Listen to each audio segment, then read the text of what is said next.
Writer, author, badass, and now podcaster. Who is it? It's LSH. Welcome to Talking Shit with LSH, a unique female perspective on sex, love, motherhood, relationships, careers, and the real shit women say and think about societal norms. Unleashed. It's not what you do, it's who you are. Who is it? It's LSH. Talking Shit.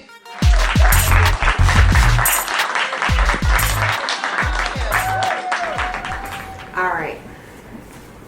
Blended families, can we all just get along? I attended an event I think it was a month or so, a couple of weeks ago, at least a month ago. And the gentleman who was talking, he spoke about a workshop for blended families. And we've all heard the term, we've read about blended families, but this workshop put it in perspective, or at least opened it up, like busted it open wide for me. And that this workshop was for not just the type of blended families that marry, but the blended families that are adopted, that a grandmother takes in her grandchild because the parent isn't able to care for the child any longer. It talked about, and this hit home for me, it talked about when a relative raises the child, not necessarily being the mother or the father or the grandmother, but another relative, right? So for me, it would be like one of my sisters was raised by a great aunt. And what does that do to the dynamics of the entire family? So in my mind, I used to think blended family was just step-parent, step-child. His message and his offer to provide this workshop it just blew it. It just took the cap off for me. And now I see blended families not just in that one term of step, but in all aspects and how it can really affect an entire family. So today I wanted to talk about your experience or your exposure if you are part of a blended family, whether it's step or adopted, or some people do foster care, or they take in a relative that may not be a part of their line, whether it's a sister or sibling's child. And what does that look like for you, and what has been your experience with it? Well, I could go on for hours. I have a blended family, and I have two different types of blended family. Not only did my ex-husband have 3 sons when I married him that I raised, but I also took in my little cousin when she was 12, and I raised her from the time she was 12. So, and she's being a girl. A girl. Okay. And you have a daughter. I have a daughter, and then we had a son together, the youngest child. So how did that affect? I want to talk about the girl, because I know personally how if it's not your daughter and you have a daughter in the home, how that may affect the dynamics in the house. Was it a good experience? Did it bring was drama? a good experience for my daughter because she was the only girl before she came, and she needed another girl. She really did need that balance, and so it was a good experience for her to have her cousin there. It wasn't until they got older that there started to be a little bit of tension, and that I would have to really redirect my little cousin in terms of her behavior. I mean, she got a little bit more latitude because I knew she wasn't taught by me from the time she was younger. But see, and that's what ends up happening, right? Yeah. And so then your daughter sees it as, why do the rules, or why are they different for her? And how do you explain that? Right? Yeah, that becomes a challenge as a parent. Absolutely. It was a challenge. It was a challenge. And it was a challenge that led to my little cousin leaving twice. I mean, she's been there and back and there and back like 4 or 5 times. Because, if you can't obey the rules, it's getting to the point where you are teaching my children to be disrespectful. You gotta go. If your mother won't tell you to respect my rules, you gotta go.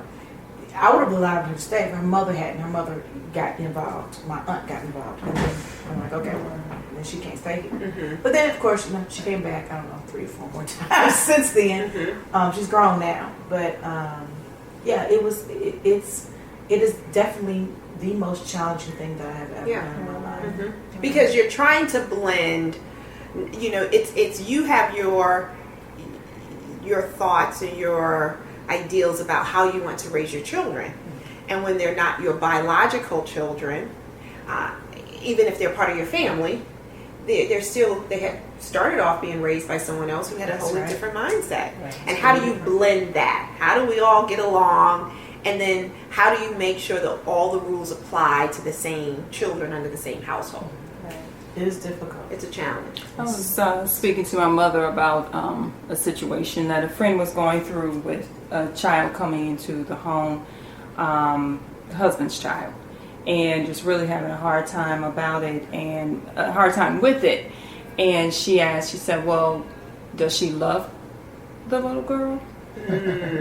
Because it makes a difference. Absolutely. You know, and if Absolutely. you can't find anything that attracts you to that child, and even if it's a child, that's a difficult, very difficult situation. How I mean, honest can you be with that? 'Cause Exactly. the answer be, Exactly. "No, And you don't I want to don't say, like no, the I don't child." love this child. But you don't want to say it, but how honest should you be with that scenario? Because if you're not honest, because that's a great question, and I feel like if we ask that of ourselves and other people, it really avoids a lot of shit that's going to come later. Because I've just personally been in that. And if you're not asking those hard questions in the beginning, that shit goes I mean, it just really messes up the child. Yes. Because now you're living in a house where I don't feel the love. I'm here because I'm not really wanted. And then I'm acting out. Absolutely. Then I'm acting out. And the resentment is mounting up on both sides. Both sides. Yes. Both sides. Yeah. So it goes to how can we all get along? I don't know. I don't really have any experience with blended families. Mm-hmm. See, I have a lot. I have a lot because I'm in a blended family now. My children came with me into the marriage.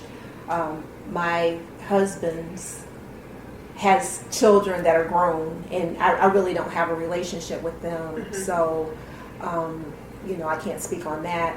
But then my mother is a foster parent, and she has had numerous children in the home, and I guess I can talk more on that because I see what it takes to raise somebody else's child that has been through a lot of difficulties.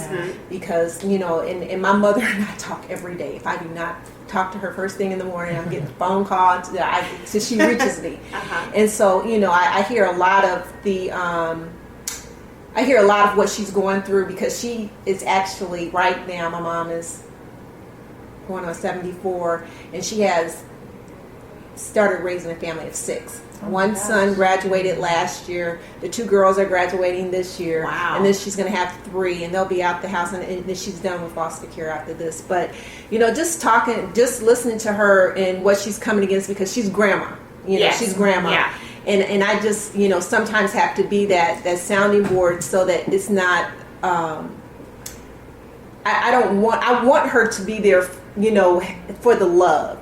And it's not about the money, but I also want her to, sometimes she's too strict and too hard. And I'm all about compassion. And when she talks, I sometimes, I try and get her to realize, Mom, if this was a normal family, what would be done? Your tradition. But I think that, so here's the honesty, because I've had an honest conversation with a friend who had her goddaughter, and she admitted that I can't give her the same because she's not my child.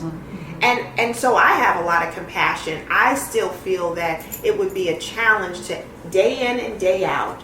I could lie and say, yep, I'm going to be the same. The rules will apply. I think that there's enough love within me to do that. But what happens when you're exhausted? Exactly. And my mom, she's you would never know her age if she walked in here, just because. But that's my mother, and I've been around her my entire life. But it's hard, and and I talk to those kids like their family. I'm not in the position that my mother's in, where she has to be with them day in and out and have to deal with the medications and everything that goes along with the whole upbringing of foster kids. But she tries to give them a life that they wouldn't normally see. She takes them to Disneyland. Wow. She makes sure that they're somewhat normal, but they have somewhat normal lives. But in the same respect, on the everyday issues, just, and she reminds me, and we just talk back and forth, and I know that sometimes she does hear me, so that whole blended family foster care is just it's difficult, because you have to have a lot of the love has to supersede everything else. But you also you're exhausted, you're challenged every day because you cannot control, nor did you have anything to do with where they are and why they're there. But the other thing is, how many chances do you give a child that's not biologically yours? My nephew came and lived with me, and he was here for a couple of months, from October to December, and I could not take it. And that's my nephew, and he's always been in my life. I've always been like a second mom, doing a lot for him. But he was an adult. I didn't have the tolerance, and he had to go because the negative influence that he was bringing to the table. But even if you have that perfect, so to speak, child, what happens when your child becomes envious because you're spending time. So how much love do you need to bring to the table? How unconditional must it be in order for you to provide normalcy to this child? And then it's not fair sometimes, I think, as far as women, because it's just assumed that we're going to assume that nurturing mom role as we do with others. And if it's on the man's side, you don't really think about what he's doing and how he's reacting to this child. And sometimes it's even splits with gender, in the way, like, if it's a young girl coming into the situation, of course, we're supposed to be teaching her all the basic things, about life. So what is his job as far as teaching this young girl? So I guess if it's a boy coming into the situation, he's supposed to be teaching him how to be a man and all of that. But I think men it's easier for them. I don't think they get into the head trip that we get into. I think so, is it right? Is she feeling okay? Is he feeling okay? I don't think they spend as much time in the thought process. I know that my husband talks about the fact with my daughter that, he wants her to make sure that he's treating her the way her future husband will treat her. Look, don't accept anything less. And and he's a stepdad. You know what I'm saying? Yes. So he's putting some, love in. Oh yeah, most definitely. Yes. Most definitely. I think it's a little different for them. I feel like you're right, Bianca. We carry that burden. We want to make sure everything is right and nice. And then sometimes we suffer. We suffer more because it's not. I'm sorry. No, go ahead. I was going to say, even as a sibling, I was going to say, that's a blended family. Even as I have a half brother and a half sister. What's a half? Because I always, when I hear the half, I don't. Well, you don't have both the same mother and father. You have the same father, or you have the same mother, but you don't have both parents. I never use half. Yeah. Well.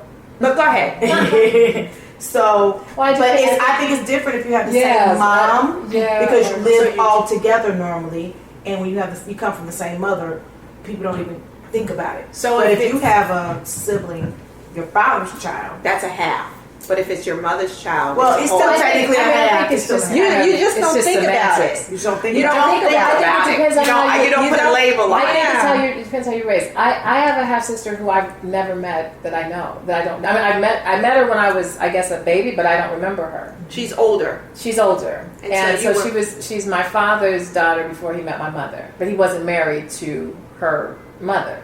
So, and she. So when I was. Long story short. I'm telling the blended family gets. I don't know if I really know blended though, because she wasn't really in our lives. She didn't blend into the. She didn't live with us. I mean, I think they tried to have her live. I was like 1, so I don't remember her at all. She could walk past me right now, I wouldn't know who she is. Because she doesn't want to have anything to do with me and my sister. Wow. Because she felt that my dad, because he married my mom and had the family with her and stayed with my mom for 55 years, that he didn't care about that resentment that you never got a chance to experience, maybe necessarily, but now you're seeing the benefit. Right, and they tried to have her come on a regular, but she and my mom clashed really badly, and I guess it got to the point where my mom was like,